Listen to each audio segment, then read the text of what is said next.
Hello ছাত্রছাত্রীরা, আশা করি তোমরা সবাই ভালো আছো। আজ আমি ষষ্ঠ শ্রেণীর অনুপাত সমানুপাতের যে প্রাথমিক ধারণা আছে তার দ্বিতীয় পর্ব নিয়ে এসেছি। তো যারা যারা আজ প্রথম আমার ভিডিও দেখছো তাদেরকে বলছি তারা অবশ্যই আমার চ্যানেলটিকে সাবস্ক্রাইব করে নেবে পরবর্তী নতুন নতুন ভিডিওগুলিকে পাওয়ার জন্য। তো আজ আমরা প্রথম যে পর্ব আছে তার পরের পর্বটা আসছি। আর যারা যারা আমার প্রথম পর্ব দেখেনি তারা অবশ্যই এই ডিসক্রিপশনের লিঙ্কে প্রথম পর্বের পার্টটা পেয়ে যাবে, সেই পার্টটা দিয়ে তোমরা প্রথম পর্বটা দেখে নিবে। তো আজকে পার্টটা শুরু করা যাক। তো এখানে বলেছে আমার কাছে 2 টাকা আছে, কিন্তু আমার ভাইয়ের কাছে মাত্র 50 পয়সা আছে। তো দুদিনের টাকার পরিমাণটা আমি তুলনা করছি। তো আমার কাছে 2 টাকা আর ভাইয়ের কাছে 50 পয়সা, তাহলে আমি কী লিখতে পারবো? 2:50 মানে 1:25। তো এই অনুপাত দ্বারা বোঝা যাচ্ছে 25 বড় 1 ছোট। তো নিশ্চয়ই এটা কী অনুপাত হবে? লৌহ অনুপাত হবে। কিন্তু এখানে একটা জিনিস বোঝার আছে যে 50 পয়সাটা কখনো 2 টাকা থেকে বড় হতে পারে না, ঠিক আছে? তার মানে আমাকে এখানে যে টাকাটা আছে সেই টাকাটাকে এই পয়সার আকারে নিয়ে আসতে হবে, মানে এই টাকাটা আর এই পয়সাটা দুটোকে একই অনুপাতে নিয়ে আসতে হবে, মানে একই এককে নিয়ে আসতে হবে। অনুপাতে বলছি একই এককে নিয়ে আসতে হবে। তো এই যে 2 টাকা আছে সেই 2 টাকাকে আমাকে করতে হবে 200 পয়সা, কারণ 2 টাকা সমান 200 পয়সা হয়। তাহলে আমার কত হয়ে গেলো? 200:50। 50 পয়সা আমার ভাইয়ের কাছে ছিল, তাহলে অনুপাত হয়ে গেলো কত? 4:1। আশা করি বুঝতে পেরেছো। তার মানে অনুপাতকে নির্দিষ্ট অনুপাতে টাকা ভাগ করার জন্য আমাকে কি করতে হলো? দুটোকে একই একে প্রকাশ করতে হলো। একই একে প্রকাশ না করলে পরে এটা প্রকাশ করা যাবে না, যেহেতু এটা টাকা আর পয়সা। এই যে এখানে লেখা আছে 2টি বা তার চেয়ে বেশি রাশির অনুপাতে প্রকাশ করার সময় সব রাশিকে একই এককে নিয়ে গিয়ে তারপরে অনুপাতে তুলনা করা যায়। তার মানে এই প্রসেসটা হবে না, এই প্রসেসটা। আশা করি বুঝতে পেরেছো। এবার যাচ্ছি পরের অঙ্কে। পরের যে অঙ্কটা আছে সেটা বলা আছে কি, মেলায় যাব বলে বাবা আমাকে ও ভাইকে কিছু টাকা দিলেন। আমাকে ও ভাইকে 3:2 অনুপাতে টাকাটা ভাগ করে দিল। তার মানে আমার হয়ে গেলো 3 আর ভাইয়ের হয়ে গেলো 2। তাহলে 3:2 অনুপাতে টাকাটা ভাগ করে নিলাম। তাহলে আমি ও ভাই 3:2 অনুপাতে টাকাটা ভাগ করে নেব। অর্থাৎ কি, 3 টাকা আমি নিলে ভাই নেবে 2 টাকা। তাহলে মোট টাকা কত টাকা দিয়েছে বাবা? 5 টাকা। কতটা বুঝতে পারছো? 3:2 মানে আমি যদি 3 টাকা নিই আর ভাই যদি 2 টাকা নেয়, তো টোটাল মোট কত টাকা হয়ে গেলো? 5 টাকা। এবার 5 টাকার মধ্যে আমি নেব 3 টাকা, ভাই নেবে 2 টাকা। বুঝতে পেরেছো? তার মানে আমার টাকা 3 টাকা আর ভাইয়ের টাকা হচ্ছে 2 টাকা। এবার পরের যে পার্টগুলো দিয়েছে সেটা আমি নিজে করার চেষ্টা করছি, মানে তোমাদেরকে বলে দেওয়ার চেষ্টা করছি। এখানে দেখো বইয়ের যে অনুপাতটা আছে সেটা আমি বলে লিখছি। আমার টাকা হচ্ছে 3, ভাইয়ের টাকা হচ্ছে 2। এখানে দেখো ভাইয়ের টাকা কত হয়ে গেলো? 4। তাহলে ভাইয়ের টাকা কত গুণ বাড়লো এখানটায়? 8। তাহলে ভাইয়ের টাকা কত গুণ বাড়লো এখানটায়? 4 গুণ বেড়ে গেলো। তাহলে সেই অনুসারে আমারও টাকা এখানে 4 গুণ বেড়ে যাবে। তাহলে আমার সঙ্গে যদি 4 গুণ করি, 3 4 12 টাকা, তাহলে আমি এখানে পাবো কত টাকা? 12 টাকা। যদি ভাই 8 টাকা পায় তাহলে আমি পাবো 12 টাকা। এবার দেখো এখানে আমাকে কত টাকা দিয়েছে? 15। তো 3-এর নাম্বারটা 15 কয়বার আছে? 5। তার মানে আমারটা হয়ে গেলো 5 গুণ। আমারটা যেহেতু 5 গুণ হলো, তাহলে আমার ভাইয়েরটাও এখানে 5 গুণ হয়ে যাবে। তার মানে 5 দুগুণে 10, এখানে 10 হবে। এবার শেষের পার্টটা যে আছে 14, তাহলে ভাইয়ের হয়ে গেছে কত? 2 ছিল, হলো 14। কত গুণ বেড়েছে? 7 গুণ বেড়েছে। তাহলে আমারটাও এখানে 3 ছিল, তাই এটার 7 গুণ বেড়ে যাবে। তাহলে 7 গুণ বেড়ে গিয়ে এটা কত হয়ে যাবে? ইন্টু গুণ 7 হবে। তার মানে 3 7 কত হয়ে যাবে? 21। বুঝতে পেরেছো আশা করি। এবার এটার আরেকটা পার্ট দিয়েছে, সেটা হচ্ছে 75 নিচে 50। লাস্টেরটা যেটা আছে 300, তারপরে আছে ক্ষোভ। তো 300 হচ্ছে আমার টাকা। 300 হচ্ছে আমার টাকা। তাহলে আমার টাকাটা আগে ছিল 3, এখন হলো 300। তাহলে কত গুণ বেড়ে গেলো? 100 গুণ। তো সেই হিসেবে ভাই যেহেতু 2 হয়, তো 2 গুণ 100, তার মানে ভাইয়ের টাকা কত হয়ে যাবে? 200। দেখো এখানে প্রত্যেকের টাকার পরিমাণটা চেঞ্জ হয়েছে প্রতিটা ক্ষেত্রে, কিন্তু অনুপাতটা প্রতিটা ক্ষেত্রে একই থাকবে, 3:2। প্রত্যেকটার অনুপাত 3:2 থাকবে। তোমরা কাটাকাটি করে দেখে নিবে। এটাও 3/2, এটাও 3/2, এটাও 3/2, এটাও 3/2, এটাও 3/2 বের হবে। তার মানে অনুপাতের মানটা চেঞ্জ হচ্ছে না, কিন্তু বাকি পরিমাণগুলো চেঞ্জ হচ্ছে। আশা করি বুঝতে পেরেছ। তো সেই হিসাবে এখানে দেখো, ভাই 8 টাকা পেলে আমি পাবো 12 টাকা, তার মানে এখানে 12 হয়ে গেলো, তাহলে 12 আর 8 যোগ করলাম, তাহলে এটা হয়ে গেলো 20। এবার ভাই, এখানে দেখো ভাই, তো আমার আছে 15 টাকা, তাহলে এখানে ভাই পাবে কত, তো 3 5 10, 10 টাকা, মোট হয়ে গেলো কত, 10 যোগ 15 মানে 25 টাকা। ঠিক আছে, এবার ভাই পেলো 14 টাকা, মানে 7 গুণ, তাহলে আমার কত হয়ে যাবে, 3 7 21, তার মানে 14 যোগ 21, এটা হয়ে গেলো কত, 35। ঠিক আছে, তারপরে একটা পেলো কে, আমি পেলাম 300, তার মানে 100 গুণ, এটা ভাই হয়ে যাবে কত, 200, তার মানে 200 যোগ 300, তার মানে কত টাকা হয়ে গেল, 500 টাকা। বাবা যদি আমাদের দুজনকে 20 টাকা দিতেন, তাহলে 3:2 অনুপাতে ভাগ করে নিলে আমি পেতাম কত টাকা, দেখো 20 টাকা, তাহলে আমি পেতাম কত টাকা এখানটায়, আমি পেতাম 12 টাকা, আর ভাই পেত 8 টাকা। যদি 125 টাকা দিতেন, তাহলে 3:2 অনুপাতে আমি কত টাকা পেতাম, দেখো 125 টাকা যদি দিত বাবা, তাহলে 3:2 অনুপাতে আমি কত পেতাম আর ভাই কত পেত সেটা আমি তোমাদেরকে বলে দিচ্ছি। তাহলে এখানটায় আমি পেতাম 75 টাকা, আর ভাই পেত 25 টাকা। ঠিক আছে, বুঝতে পেরেছো? তো তোমাদেরকে এই অঙ্কটা আমি আবার একটু বোর্ডে বলে দিচ্ছি। তো অঙ্কের মধ্যে আমি অনুপাত ভাই কত আছে, 3:2। ঠিক আছে, তাহলে আমার কাছে কত টাকা আছে, বাবা দিয়েছে কত টাকা, 125 টাকা। তাহলে 125 টাকার মধ্যে প্রথমে আমি পাবো, দেখো আমি কি করে পাচ্ছি, তাহলে এখানে 3 আর 2 মোট টাকা 5, এই 5 টাকার মধ্যে আমার হচ্ছে কত টাকা, 3 টাকা, সেখানে হয়ে গেলো কত, 3 এর 5। কতটা বুঝতে পারলাম, আমি 3 টাকা, ভাই 2 টাকা, তাহলে দুজনে মোট কত টাকা হলো, 5 টাকা এই অনুপাত অনুসারে। তাহলে এই 5 টাকার মধ্যে 3 টাকা আমার, তাহলে 125-এর মধ্যে আমার কত হবে, 5 দিয়ে কাটলাম, 25, তাহলে আমি পাবো 75 টাকা, আর ভাই পাবে 3:2 অনুপাত, তার ভাই পাবে 2 টাকা 5 টাকার মধ্যে, তাহলে 125-এর মধ্যে কত পাবে, কাটলাম 5 দিয়ে কাটলাম, 25 50 টাকা। আশা করি বুঝতে পেরেছ। আমি আর ভাই দুজনের অনুপাত 3:2 আছে, তার মানে এই অনুপাতটা কোনো দিনও চেঞ্জ হবে না যে অঙ্কটার ক্ষেত্রে। তাহলে 125 টাকার মধ্যে 3:2 অনুপাতে যদি ভাগ করি, তার মানে 5 ভাগের মধ্যে 3 ভাগ আমার, 5 ভাগের মধ্যে 2 ভাগ আমার ভাইয়ের। তাহলে গুণ কত টাকা বাবা দিচ্ছে, 125 টাকা আছে না, 125 দিয়ে একেও গুণ করলাম, 125 দিয়ে একেও গুণ করলাম, তাহলে আমাদের যদি আমরা 75 আর 50 যদি অনুপাত করি, তাহলে এই 3:2টাই আবার ঘুরে পাবো। সেজন্য এই অঙ্কটাকে এইভাবেও করা যাবে। এবার আসছি আমি পরের অঙ্কে, অনুপাত থেকে বয়সের হিসাব করি। দেখো আমার ও আমার দাদার বয়সের অনুপাত 2:3, তার মানে আমার হচ্ছে 2 আর দাদার হচ্ছে 3।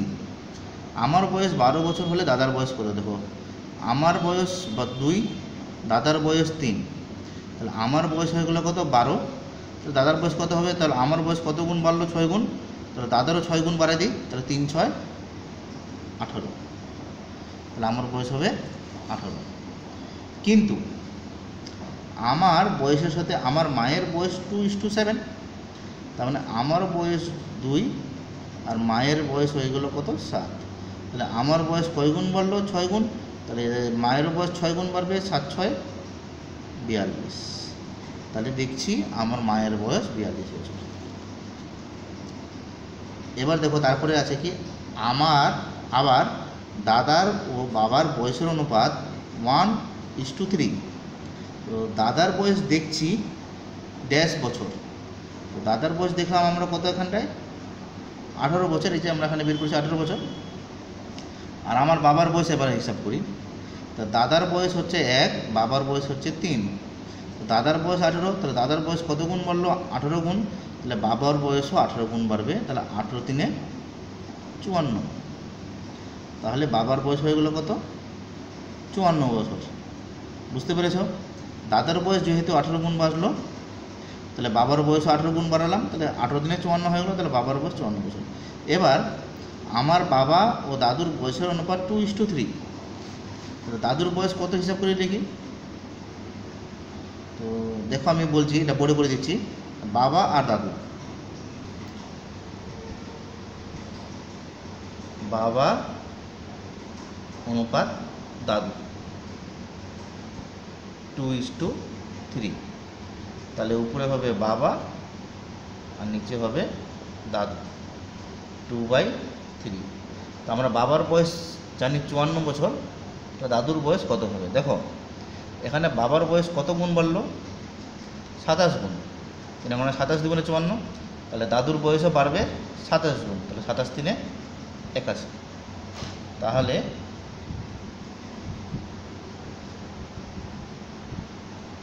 দাদুর বয়স হবে 81 বছর।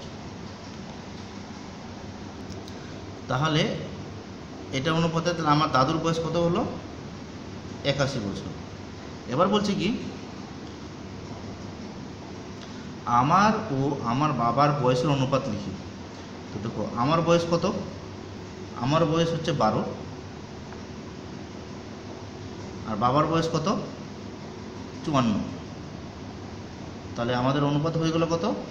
12:54। আমার বয়স 12 বছর আর আমার বাবার বয়স 54 বছর। তাহলে 12 আর 54, দেখো 6 নামাতে 12, 6 2 × 12, 6 9 54, মানে এটাকে লঘিষ্ঠ আকারে প্রকাশ করা হলো, সে আর কিছু না। এবার পরে আমার মায়ের, তাহলে আমার মায়ের বয়স আমরা কত বের করেছি? আমরা মায়ের বয়স বের করেছি 42 বছর, আর বাবার বয়স হয়ে গেল 54 বছর। তাহলে 42:54। তাহলে দেখো এটা আবার 6 দিয়ে কাটে, 6 7 42, 6 9 54। তাহলে আমার ও আমার বাবার বয়সের অনুপাত হয়ে গেলো 2:9, মানে 2:9। আর আমার মায়ের ও বাবার বয়সের অনুপাত হয়ে গেলো 7:9। আশা করি বুঝতে পেরেছ। যে অঙ্ক যেখানে বুঝতে পারবে না আমাকে কমেন্ট বক্সে জানাবে, আমি সেই অঙ্কটাকে আবার পুনরায় বলে দেওয়ার চেষ্টা করব। এবার আমরা নিজে করি 21.1 কিছু অঙ্ক নিয়ে আলোচনা করছি। দেখো আমার বসার ঘরের মেঝের মাপ নিলাম। দেখছি বসার ঘরের আয়তক্ষেত্রাকার মেঝের দৈর্ঘ্য 8 মিটার, প্রস্থ 5 মিটার। তাহলে বসার ঘরের মেঝের দৈর্ঘ্য ও প্রস্থের অনুপাত, তো মেঝের দৈর্ঘ্য ও প্রস্থের অনুপাত কত তা হিসাব করে লিখি। আর এই অনুপাত গুরু অনুপাত না লঘু অনুপাত দেখি। ঠিক আছে, দেখো কীভাবে করছি। তো লিখলাম মেঝের 1 নম্বর অঙ্ক, দৈর্ঘ্য নিজে করি 21.1। মেঝের দৈর্ঘ্য ও প্রস্থের অনুপাত, দৈর্ঘ্য 8 বের হলো, প্রস্থ 5 আছে, তাহলে 8:5। তো এখানে দেখতে পাচ্ছি পূর্ব পথটা বড়, উত্তর পথটা ছোট, তার মানে এটা আমার গুরু অনুপাত।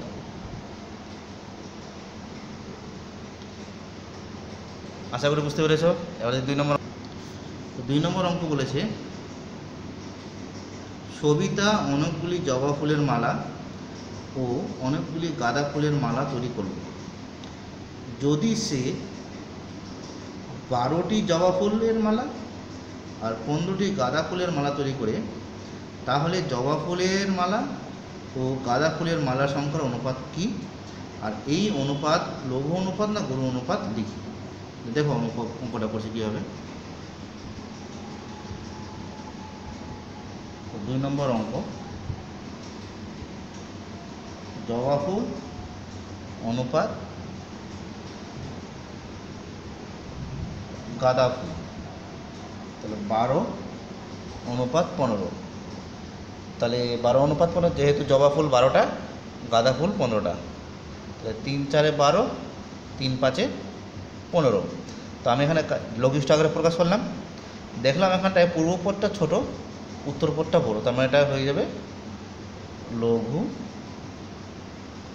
অনুপাত। এবার আসছি আমরা 3 নম্বর অঙ্কে। 3 নম্বর অঙ্ক বলে দিয়েছে,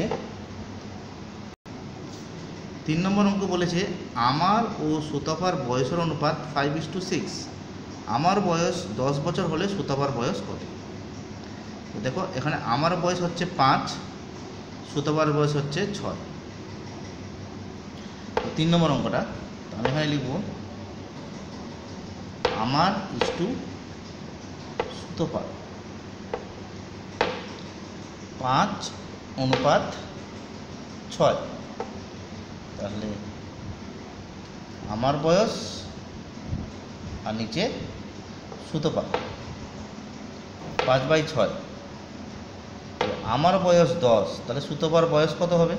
তাহলে আমার বয়স এখানটায় 2 গুণ বেড়েছে, তাহলে সুতপার বয়সও 2 গুণ বাড়বে, তার মানে হবে কত? 12। সুতরাং সুতপার বয়স 12 বছর, অ্যান্সার। এবার এসে পরের অঙ্কে। পরের অঙ্ক, আমাকে ও রাজুকে মা কিছু নাড়ু খেতে দিলেন।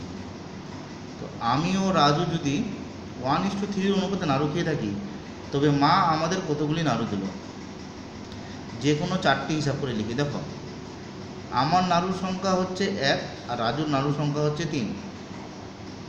তার মানে যদি উপরে আমার যদি নাড়ুর সংখ্যা যদি 2 হয়, তাহলে এর দ্বিগুণ মানে 6 হবে, তাহলে মোট নাড়ু হয়ে গেলো 8টি অথবা 4টি।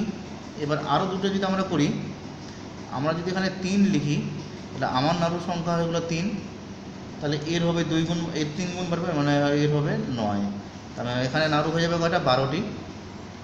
আবার যদি আমি আমারটা নিতে 4 গুণ যদি নিই, তাহলে এরটাও 4 গুণ নেব, তাহলে 4 3 12, তাহলে নাড়ু সংখ্যা হবে 16টি। তাহলে এইভাবে বাকি দুটো আমরা বের করতে পারবো। এবার আসি 5 নম্বর অঙ্ক। আজ আমরা মোট 10 জন মাঠে খেলতে এসেছি।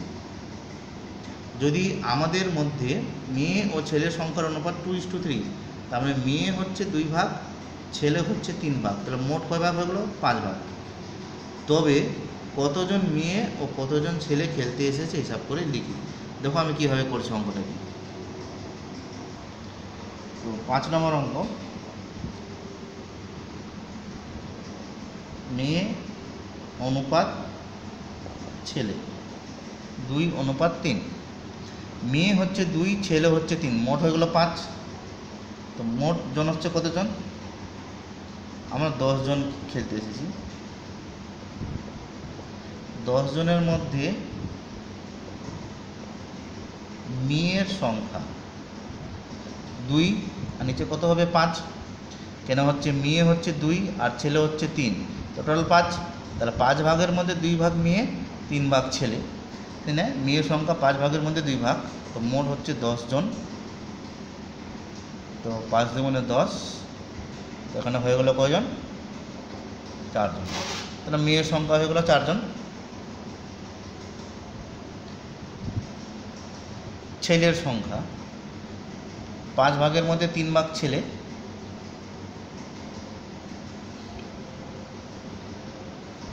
তাহলে ছেলের সংখ্যা হয়ে গেল কজন? 6 জন। আশা করি বুঝতে পেরেছ। তো এইভাবে অঙ্কগুলোকে দেখবে আর প্র্যাকটিস করবে, তোমার নিশ্চয়ই অঙ্কগুলোকে করতে পারবে। যেখানে যেটা বুঝতে পারবে না সেটা অবশ্যই কমেন্টে জানাবে আমাকে। 6 নম্বর, বাবা বাজার থেকে 4 জোড়া কলা এনেছে। মানে 4 জোড়া মানে কয়টি? 4 জোড়া মানে 8টি, কেন 1 জোড়া 2টি হয়, 4 জোড়া 8টি হবে। তার মধ্যে ভাই ও বোন সব কলা 1:3 অনুপাতে খেয়ে ফেলে। তবে ভাই ও বোন প্রত্যেকে কতগুলি কলা খেলো? দেখো এখানে ভাই হচ্ছে 1 ভাগ আর বোন হচ্ছে 3 ভাগ, আর কলা হচ্ছে টোটাল 8টি, 4 জোড়া মানে 8টি। দেখো কীভাবে করছি। 6 নম্বর অঙ্ক আমি লিখলাম এখানটায় ভাই অনুপাত বোন মানে 1:3। মোট কলা হচ্ছে কত? 4 জোড়া সমান সমান 8টি। 8টি কলার মধ্যে ভাই পাবে, দেখো ভাই হচ্ছে 1টি, বোন পাচ্ছে 3টি, টোটাল হয়ে গেল 4টি। 4টির মধ্যে একটা ভাই পায়, তাহলে 8টির মধ্যে কটা পাবে? 2টি। আর বোন পাবে 3টি 4টির মধ্যে, তো 8টির মধ্যে কটা পাবে? 6টি। আশা করি বুঝতে পেরেছ। তো আজ আমার ভিডিও এই পর্যন্তই। যদি তোমাদের ভিডিওটি ভালো লাগে থাকে তাহলে অবশ্যই ভিডিওকে লাইক করবে, চ্যানেলটিকে সাবস্ক্রাইব করে নেবে, আর তোমাদের বন্ধুদের সঙ্গে আমার ভিডিওটিকে শেয়ার করবে। ঠিক আছে, যত পারো শেয়ার করো, আর চ্যানেলটিকে সাবস্ক্রাইব করে নেবে নতুন নতুন ভিডিওগুলোকে পাওয়ার জন্যে। তো আজ আমার ভিডিও এই পর্যন্ত থাকলো, এবার পরবর্তী ভিডিওতে আবার তোমাদের সঙ্গে দেখা হবে। তোমরা সবাই ভালো থাকো, সুস্থ থাকো, সবল থাকো। ধন্যবাদ।